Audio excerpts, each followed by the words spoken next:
video presentation regarding the calculation or prediction of future FDCs. In this video, I will highlight how an automated system of calculation through the use of Microsoft Excel can generate the probability of exceedance of future FDCs. I will, of course, under instruction, exclude the automation of the graph, as this should be student interpreted. I can either use a VBA code, MS Excel formulae, or document a thought process for how I would automate data processing and the calculations for the FDC. In orange, as the key suggests, is the automated output.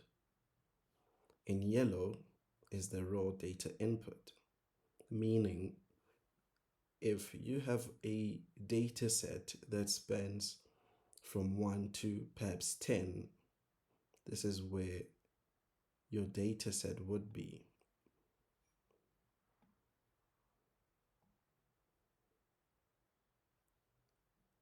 Thereabout. Now, what the trick here is you can input a couple of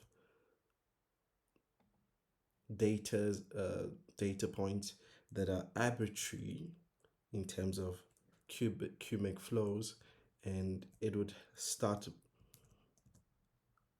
sorting it out. So if maybe I would go for a very large number, once I hit enter, it would sort itself from the highest to the lowest. So if I do a 0.03, for instance, it would just underpin 25 over there.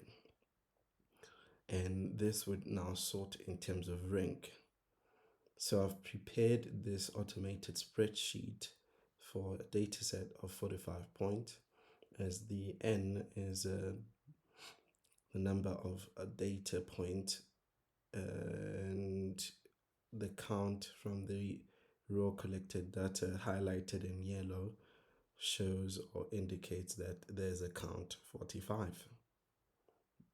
Toggling back to our flow duration curve worksheet, ensuring that this or these values rather were arbitrary in the sense of showing how this automated system or automated spreadsheet does work. What I will do rather is get rid of these values, go back to what my probability of exceedance computation or computational thought process or code process, and then what I want to do is link this data set without copying and pasting it.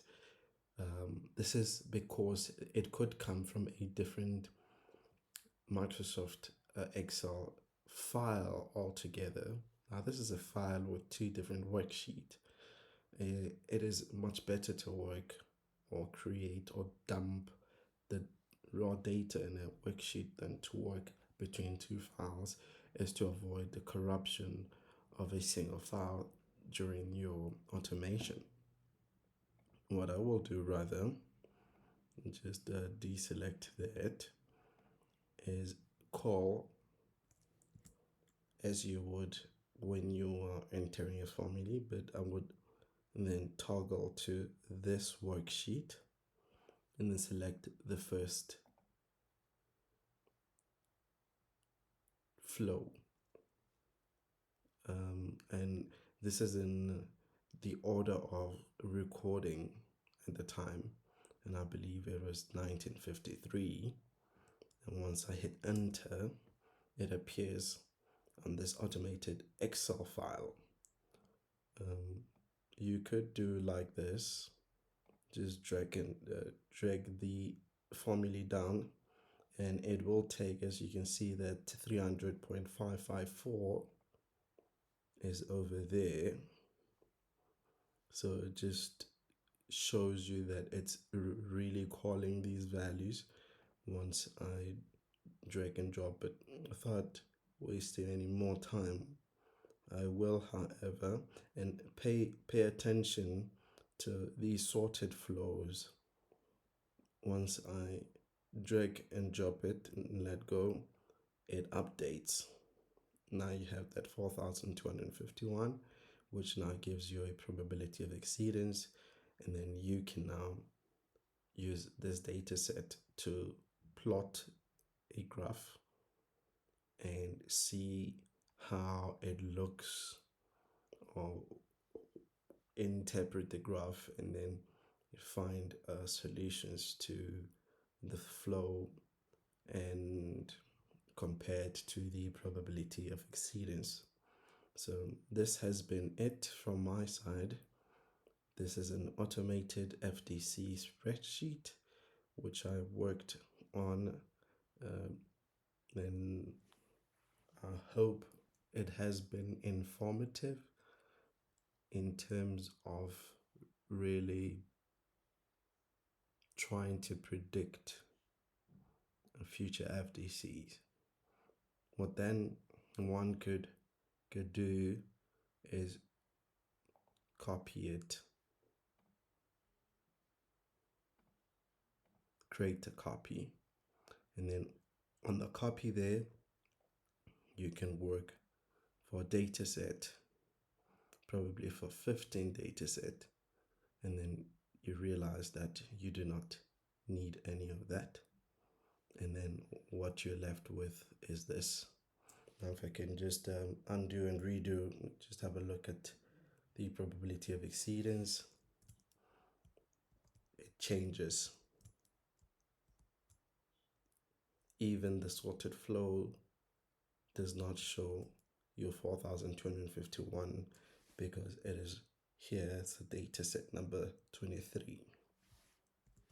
So this is the outcome of trying and predicting a data set of a number of points within the raw collected data.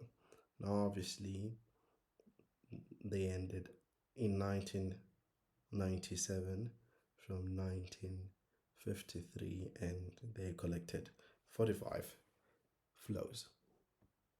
Thank you for your time. Appreciate it.